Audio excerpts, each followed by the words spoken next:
مسیح کے جلالی اور بابرکت نام میں آپ سب کو میرا سلام۔ امید ہے کہ آپ سب خیریت سے ہوں گے۔ اگر ہم ابتدائی کلیسیا اور آج کی کلیسیا کا موازنہ کریں تو آج کی کلیسیا جو ہے یہ بڑی تیزی کے ساتھ گراوٹ کا شکار ہو رہی ہے، اور اگر ہم عید پینتی کوست کے بعد ابتدائی کلیسیا پر نظر کرتے ہیں جب پاک روح نازل ہوا تو ہمیں نظر آتا ہے کہ ابتدائی کلیسیا جو تھی وہ بڑی تیزی کے ساتھ ترقی کر رہی تھی، گرو کر رہی تھی۔ لکھا ہے کہ ہر روز ان میں نئے لوگ شامل ہو رہے تھے۔ وہ نمبرنگ میں اور روحانیت میں دونوں طریقوں سے ترقی کر رہی تھی، اور آج کی کلیسیا گراوٹ کا شکار ہے۔ اس کی وجہ کیا ہے؟ اس کی ریزن کیا ہے؟ آئیے میرے ساتھ دیکھیے اعمال کی کتاب اس کا 2 باب اور اس کی 42ویں آیت۔ خدا کے کلام میں یوں مرقوم ہے، اور یہ رسولوں سے تعلیم پانے اور رفاقت رکھنے میں اور روٹی توڑنے اور دعا کرنے میں مشغول رہے۔ آمین۔ یہ 4 اصول ہیں، یہ 4 پرنسپل ہیں، یہ 4 وجہ ہیں جو ابتدائی کلیسیا اپنے روٹین ورک میں کرتی تھی، اور یہی 4 وجہ ہے جو اس کی ترقی کا باعث تھی۔ یہی 4 وجہ ہیں جو آج کی کلیسیا نہیں کرنے کی وجہ سے گراوٹ کا شکار ہے، اپنے لیول سے نیچے آ رہی ہیں۔ ان 4 پرنسپل میں سے آج ہم ایک پرنسپل پر بات کریں گے، اور وہ ہے رفاقت۔ ابتدائی کلیسیا ہر روز جمع ہوتے تھے، رسولوں سے تعلیم پاتے تھے، رفاقت کرتے تھے، ایک دوسرے کے ساتھ بات چیت کرتے تھے، اپنے مسائل کو ڈسکس کرتے تھے، ان مسائل کے حل کے لیے خدا سے دعا بھی کرتے تھے۔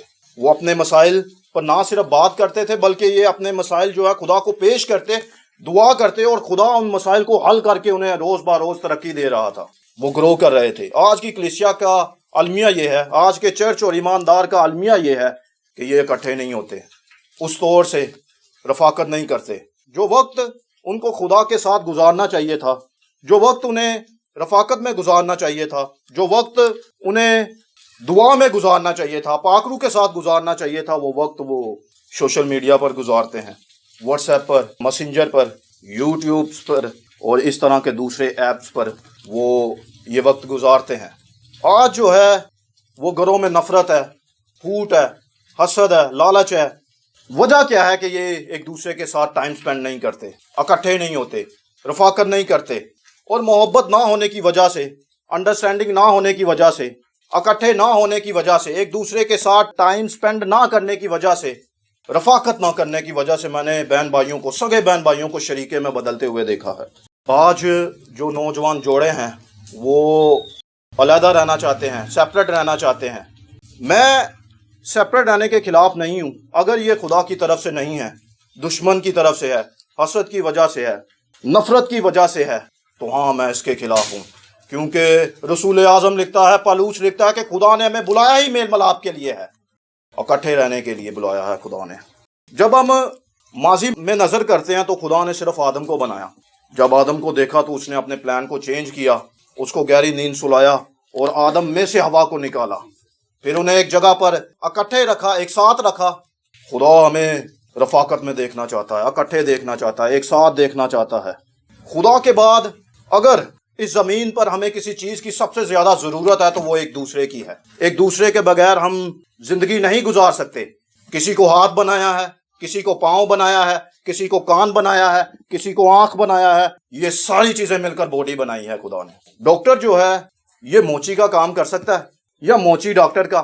ایک انجینئر وکیل کا کام کر سکتا ہے یا وکیل انجینئر کا؟ ایک جج جو ہے وہ الیکٹریشین کا کام کر سکتا ہے؟ نہیں۔ یہ سارے پروفیشن مل کر اس دنیا کو چلا رہے ہیں۔ خدا نے مختلف لوگوں کو مختلف صلاحیتیں دی ہیں جو ہم نے ایک دوسرے کے لیے استعمال کرنی ہے۔ خدا چاہتا ہے کہ ہم رفاقت کریں۔ رفاقت جو ہے یہ ہمیں گناہ سے بچا لیتی ہے، نافرمانی سے بچا لیتی ہے، حکم توڑنے سے بچا لیتی ہے۔ ہو سکتا ہے کہ دشمن نے پہلے بھی کئی بار آدم اور حوا پر اٹیک کیا ہو، انہیں کنونس کرنے کی کوشش کی ہو کہ یہ پھل کھا لو، اس نے کنفیوژن کو یا جھوٹ کو ان کی زندگی میں لے کر آیا ہو، لیکن چونکہ وہ اکٹھے تھے اس وجہ سے انہوں نے وہ پھل نہیں کھایا۔ جب کبھی ایک کا ایمان شیک ہوتا ہوگا، کمزور ہوتا ہوگا، تو دوسرا اسے انکریج کرتا ہوگا کہ نہیں بھائی، ہم نے خدا کے حکم کو نہیں توڑنا، خدا نے ہمیں حکم دیا کہ یہ پھل نہیں کھانا۔ پھر دشمن نے کیا کیا؟ حوا کو علیحدہ کیا، آدم سے سیپریٹ کیا، اکیلے کیا۔ یہ کمال کی حکمت عملی ہے۔ دشمن کیا کرتا ہے؟ ایک فوجی کو، ایک سپاہی کو اس کے دستے سے علیحدہ کر کے اس پر اٹیک کرتا ہے، اور اکیلے سپاہی کی طاقت آپ جان سکتے ہیں کہ کس قدر ہے۔